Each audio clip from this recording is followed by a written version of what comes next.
আমি সকলোৱে মুখ্যমন্ত্ৰী ডাঙৰীয়াৰ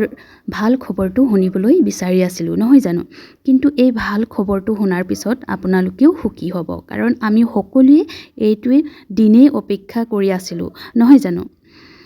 অৱশেষত শিল্পী সমাজে মুখ্যমন্ত্ৰী ডাঙৰীয়ালৈ এখন আবেদন লিখিছিল আৰু মুখ্যমন্ত্ৰী ডাঙৰীয়াই 5 লাখ এককালীন অনুদান হিচাপে ৰাজীৱৰ পৰিয়ালক দিয়াৰ কথা শুনিবলৈ পাই বহুতেই আনন্দিত হৈছোঁ আৰু ভৃগু কাশ্যপেও আনন্দিত হৈ তেওঁ সৰ্বকালৰ সৰ্বশ্ৰেষ্ঠ মুখ্যমন্ত্ৰী আখ্যা দিয়া দেখিবলৈ পোৱা গৈছে। আপোনালোকক কাষত ভিডিঅ'টো লগাই দিছোঁ, চাব।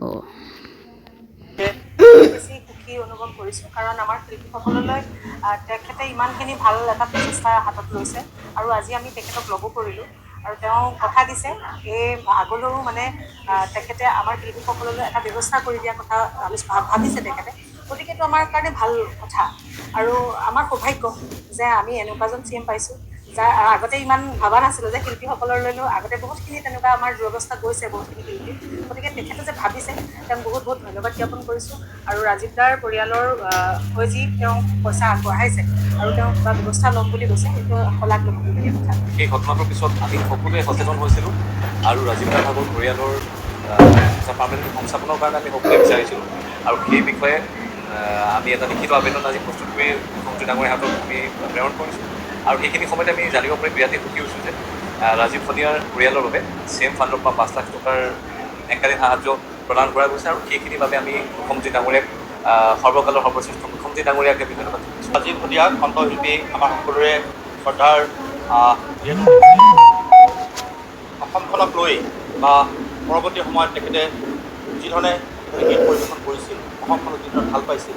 আৰু অসমৰ জনপ্ৰিয় মুখ্যমন্ত্ৰী ডক্টৰ হিমন্ত বিশ্ব শৰ্মা ডাঙৰীয়াই ইতিমধ্যে তেখেতে বাহিৰত কোৰিয়াত আছিল, জাপানলৈ গৈছিল। যিহেতু আপুনি সকলোৱে জানো যে এডভান্টেজ আছামৰ কাৰণে তেখেতে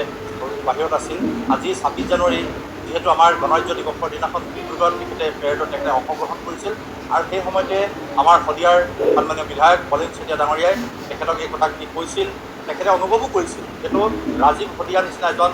গণশিল্পীক আমি হেৰুৱাত তেখেতৰ মৰ্মাহত হৈছিল আৰু তেখেতে আমাক গোটেই কথাখিনি ব্যক্ত কৰিছিল আৰু তেখেতে এই আত্মীয়ৰ কাৰণে ইতিমধ্যে 5 লক্ষ টকা ইতিমধ্যে প্ৰদান কৰিছে আৰু তেখেতৰ নিজৰ মুখেদি আমি গম পাইছোঁ যে তেখেতে এটা মেকানিজম ইন ফিউচাৰ এটা শিল্পীসকলক লৈ কেনেকুৱা ধৰণৰ শিল্পীবিলাকক কি ধৰণে কেনেকৈ সংস্থাপিত কৰিব পাৰি এই কথাখিনিক লৈ তেখেতে এটা চিন্তিত আৰু ইন ফিউচাৰ ভৱিষ্যতৰ কাৰণে তেখেতে এটা ভাল মেকানিজম তৈয়াৰ কৰি পেলাই ভৱিষ্যতে যাতে সেই শিল্পীসকলক এটা মৰ্যাদাপূৰ্ণ বা হেৰি দিবৰ কাৰণে মাননীয় মুখ্যমন্ত্ৰী ডক্টৰ হিমন্ত বিশ্ব শৰ্মা ডাঙৰীয়াই এটা চিন্তা কৰাৰ কথা কৈছে আৰু তেখেতে এনেই চিন্তা নকৰে। আমি সকলোৱে জানো ডক্টৰ হিমন্ত বিশ্ব শৰ্মা ডাঙৰীয়া এনেকুৱা এজন মুখ্যমন্ত্ৰী, যিজন মুখ্যমন্ত্ৰীয়ে আজি এই কথা ক'লে কাইলৈ তেখেতে তাৰ কাৰণে পৰিকল্পনা প্ৰস্তুত নকৰিব, তাত আমি ধৰি কৰিব নোৱাৰোঁ। কাৰণ বিগত সময়ত আমি তেনেকুৱা বহুত দেখি আহিছোঁ আৰু তেখেতে সেইকাৰণে মই ভাবোঁ যে ডক্টৰ হিমন্ত বিশ্ব শৰ্মা ডাঙৰীয়াই আমাৰ শিল্পীসকলক লৈ, আমাৰ গায়ক, শিল্পী, গণশিল্পী যিয়ে নহওক সকলক লৈ যি ভৱিষ্যতৰ পৰিকল্পনা কৰিছে, মই তেখেতক ধন্যবাদ আৰু